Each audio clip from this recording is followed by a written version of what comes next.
Hey everyone, it's Reverend Jim Keat, digital minister at the Riverside Church. This is the Word Made Fresh, the weekly video Bible study where we talk about one of the upcoming lectionary passages and then, comment, Bible study.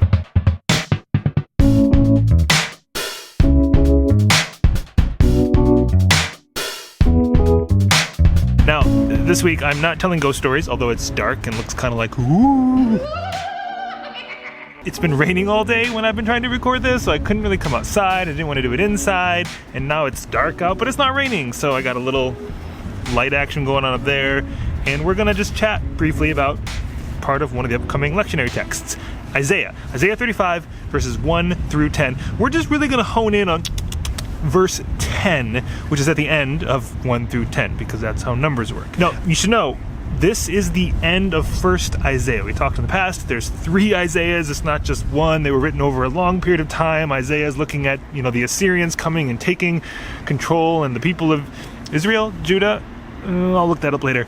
Well, basically, this is the end. The end is nigh, things aren't looking good, and then they say this: "And the ransomed of the Lord shall return, and come to Zion with singing. Everlasting joy shall be upon their heads. They shall obtain joy and gladness, and sorrow and sighing shall flee away." So the idea here is that this is kind of depicting the people of Israel when they return from what's imminent, the Assyrians taking over. They're about to be taken away from everything they had, and they're being brought to exile, and then it's thinking forward to this someday when they return, which is likely why it was probably added in later when they actually did return, and it's describing some sort of hope in the middle of that. Hope, that was week 1, we're not to hope. We're to joy, the third week of Advent. Joy is the word. So I want us to focus in on this because I think it's a really helpful passage with the word joy. Did you notice? It's in there a few times. Everlasting joy shall be upon their heads. They shall obtain joy and gladness. So it's just fascinating the way joy inspires hope in people. Oh, look at that. Week 3 and week 1 coming together. Now, I've thought a lot about this word joy and maybe one particular song that's coming to mind for you right now with the word joy. Yep, that one. And last year for Be Still and Go, that podcast you're listening to for Advent right now, last year for the Advent season in 2018, I wrote a piece about the song Joy to the World. And I thought I just wanted to play it for you, because I think it's still really good, and maybe I'm biased. And I think it really helps round up this conversation around, what Isaiah is hitting at here with obtaining joy and gladness, everlasting joy being upon your heads. What does it mean when we talk about the word joy? Okay, so let's stop this for a second, and you just listen to me from the past talking about joy to the world, and then me from the present. We'll be right back to wrap things up with you. Cool? Cool. Here we go.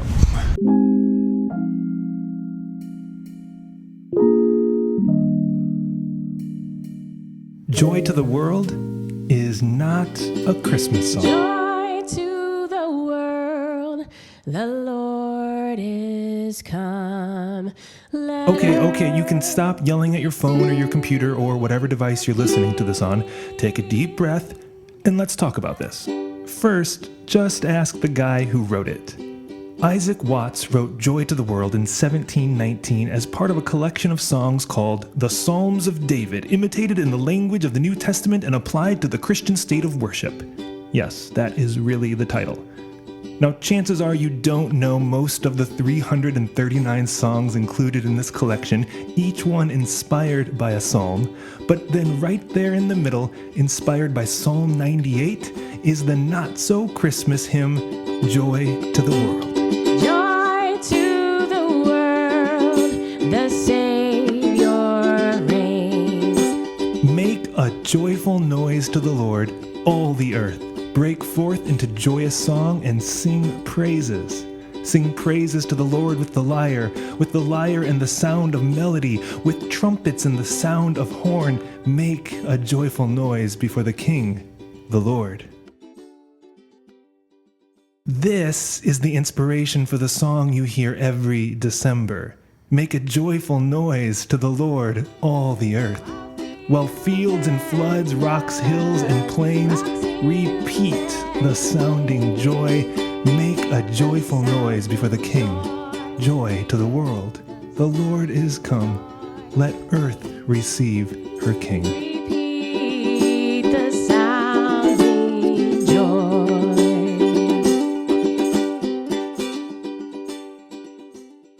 There are no shepherds or angels or baby Jesus, and with this sounding joy being repeated, it is anything but a silent night.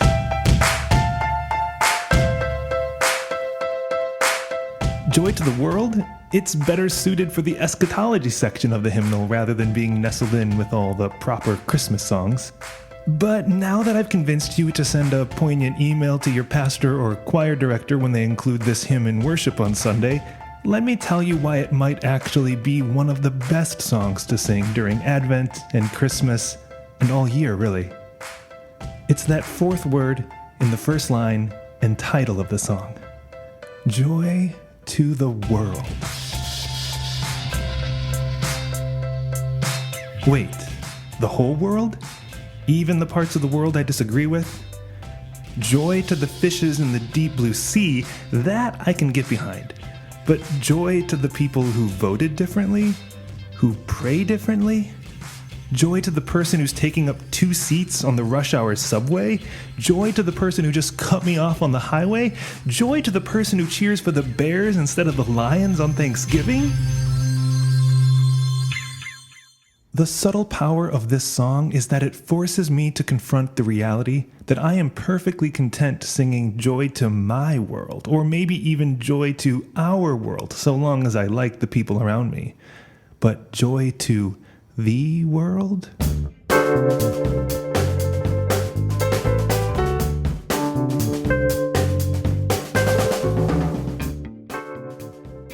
It's easy to say that you want the best for everyone, but then you celebrate and smile when your enemies find themselves under investigation from special counsel. It's easy to say that God loves everyone without confronting the reality that we rarely do the same. It's easy to sing a song you probably memorized as a child without stopping to think about what it is actually inviting you to do. Joy to the world, the whole world. Joy to every dictator and everyone named Donald and all the people I disagree with online. You see, joy to the world is not a cry to overthrow injustice. That's the Magnificat. Joy to the world is a prayer that everyone, everywhere, rediscovers their humanity, their joy. And this is what Christmas is all about. The birth of Jesus, the Word made fresh, the incarnation reminding us that divinity is not some qualitatively different reality, but the reverse. Divinity is fully realized humanity. Joy to the world. And the goal of life, then, isn't to become something we're not, but to become what we are, human. And in Jesus, we see what it means to be human, to embrace life to its fullest, to know that it's more than a rat race to a spaceship we're told to call heaven, because life is for living, not an otherworldly obsession. Joy to the world. Joy to the world, the Lord is come. So the next time you sing this hymn, and let's be honest, it will probably be around Christmas, take these words to heart and embody them in your life. And then ask to sing the song in March, and then again in June, and again in October. Because joy to the world is not a Christmas song. It is a prayer we need all year long. Joy to the world. Joy to the world, the Savior reigns. Let us our songs employ,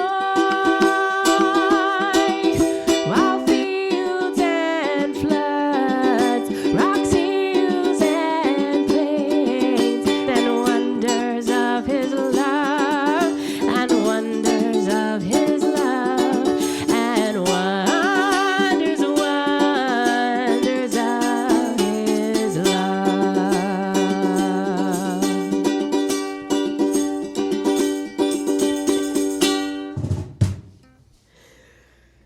That works. What'd you think? Yeah? Do I sound much different a year ago than I do now? Check 1, 2. Well, I think it's fascinating because, you know, obviously the hymn Joy to the World was based on a psalm. It's not based on this passage from Isaiah. That would have been just too poetic if it were. But the concept of joy, what do we mean by joy? Joy is more than a feeling. So that's kind of what I want us to think about this week. When we think about Isaiah prophesying the Israelites returning with joy, when we sing this, not a Christmas hymn, Joy to the World, what do we mean by joy? What does it mean to have joy and to bring joy to the world around us? So yeah, that's this week's chit chat.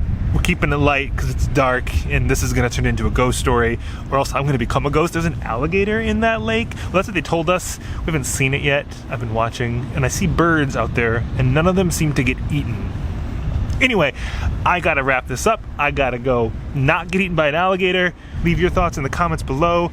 And happy Advent, week 3. Can you believe it? Only one more week of Advent to go.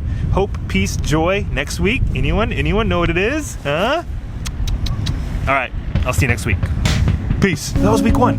Hope. That was week 2. Joy. Bye.